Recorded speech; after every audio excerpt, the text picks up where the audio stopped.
नमस्कार मित्रों।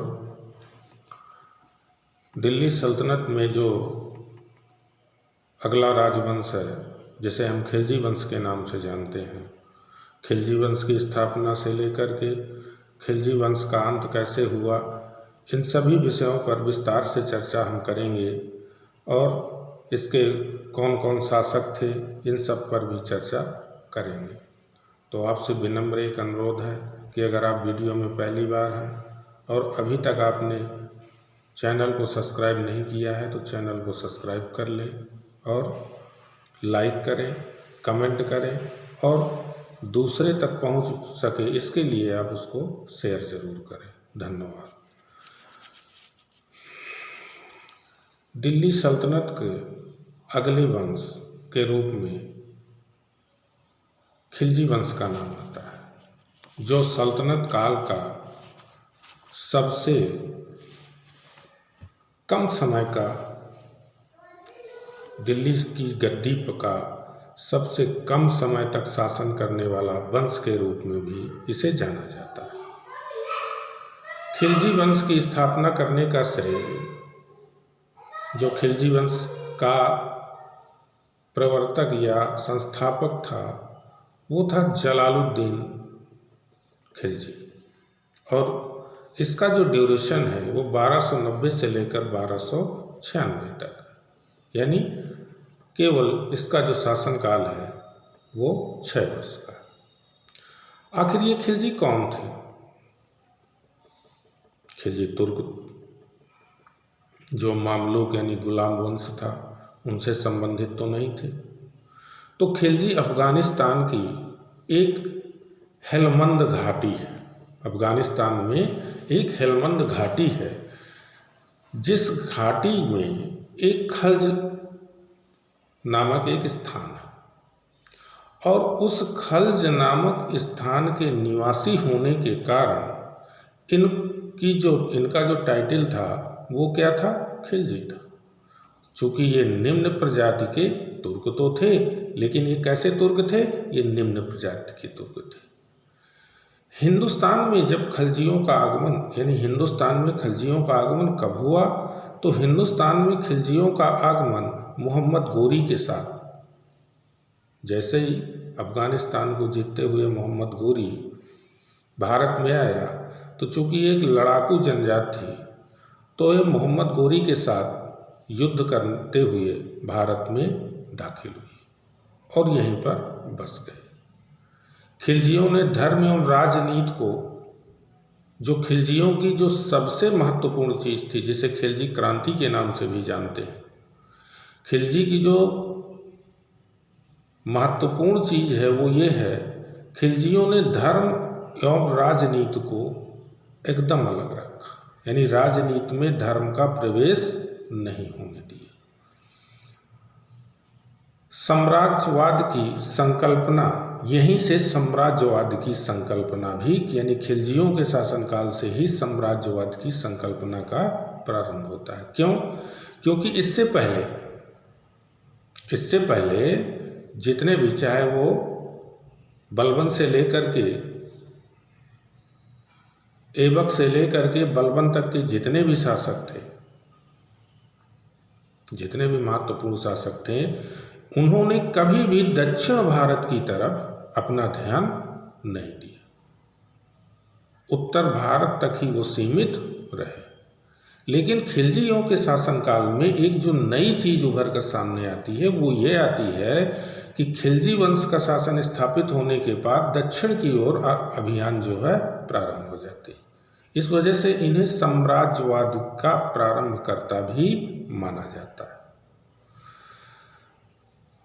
दूसरी चीज, इन्होंने जो एक नस्लवाद की संकल्पना थी, गुलाम वंश में जो एक नस्लवाद की संकल्पना थी उसको समझ, क्योंकि ये निम्न जातीय तुर्क थे और ये जो कहने के लिए कि जो श्रेष्ठ तुर्क हैं वही शासक बन सकते हैं, इस जो संकल्पना थी इसको उन्होंने समाप्त कर दिया और भारतीयों को प्रशासन में शामिल करने का अगर श्रेय किसी को जाता है, पहली बार भारतीय प्रशासन में यानी दिल्ली सल्तनत में के भारतीय प्रशासन में पहली बार अगर किसी भारतीयों को शामिल किया जाता है तो वो खिलजियों का शासनकाल है।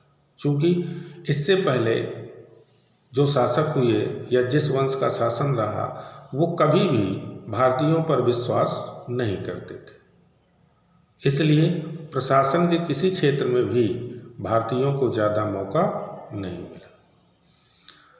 तो खिलजी वंश के संस्थापक के रूप में जलालुद्दीन खिलजी जिस समय शासक बना उस समय उसकी उम्र 70 वर्ष थी।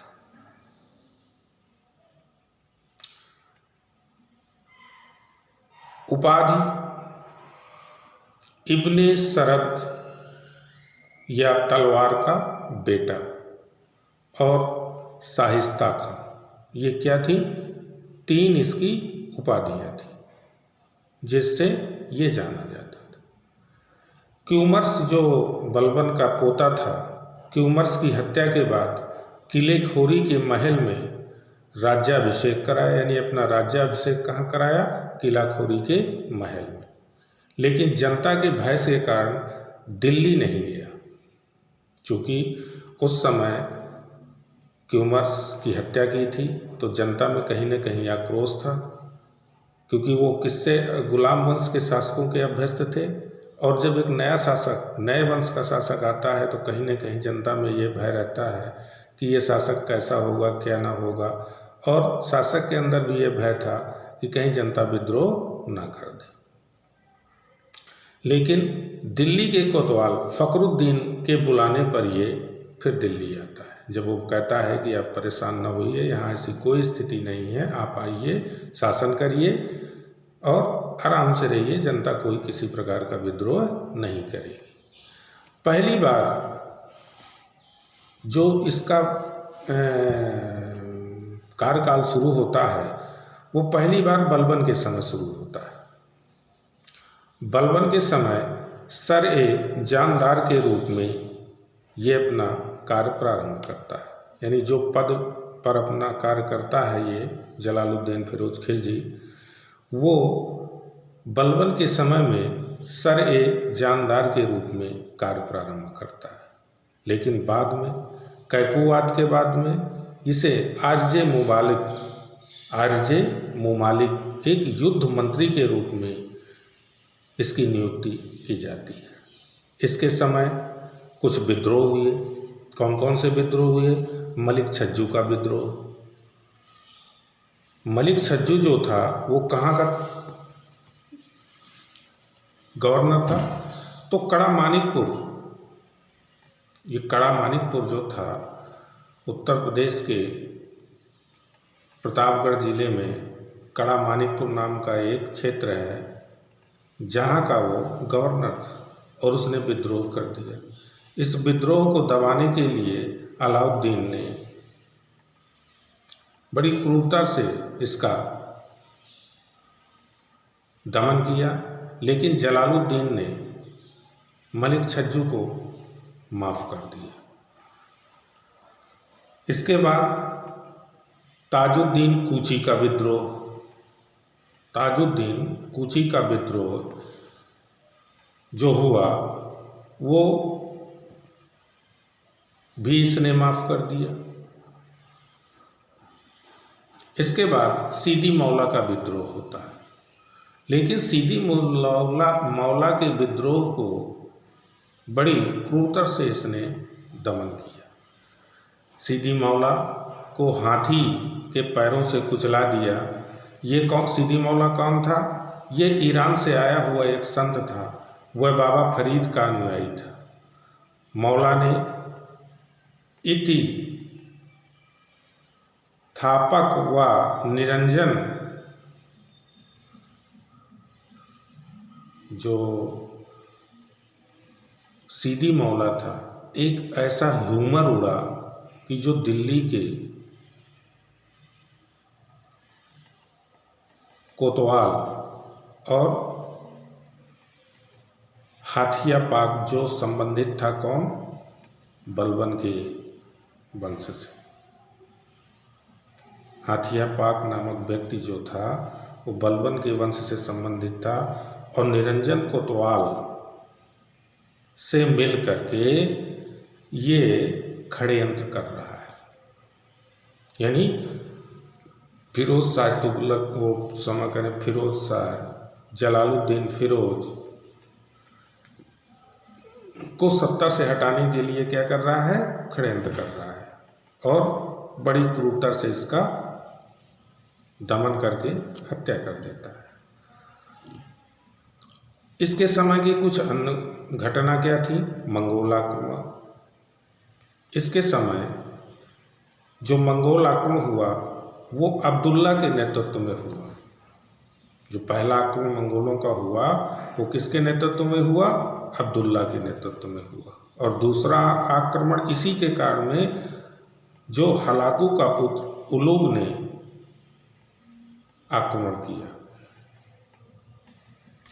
और इसी के समय 4000 मंगोल इस्लाम स्वीकार करते हैं और दिल्ली में निवास करने की अनुमति मांगते हैं और उनको अनुमति दी जाती है, जो दिल्ली के मंगोलपुरी इलाके में बसने की अनुमति इनको प्रदान की जाती है। और जलालुद्दीन ने अपनी पुत्री का विवाह उलुग खां से कर देता है। इन्हीं मंगोलों को भारतीय इतिहास में नवीन मुसलमानों के रूप में भी हम जानते हैं। धन्यवाद मित्रों। अब अगली कड़ी में अलाउद्दीन खिलजी और अलाउद्दीन खिलजी से संबंधित सुधार, शासन व्यवस्था, उसके अभियान कौन कौन थे, इन सभी विषयों पर अगले वीडियो पर हम चर्चा करेंगे। धन्यवाद मित्रों। और आपसे एक विनम्र अनुरोध है कि चैनल को सब्सक्राइब करें, लाइक करें और कमेंट ज़रूर करें। धन्यवाद।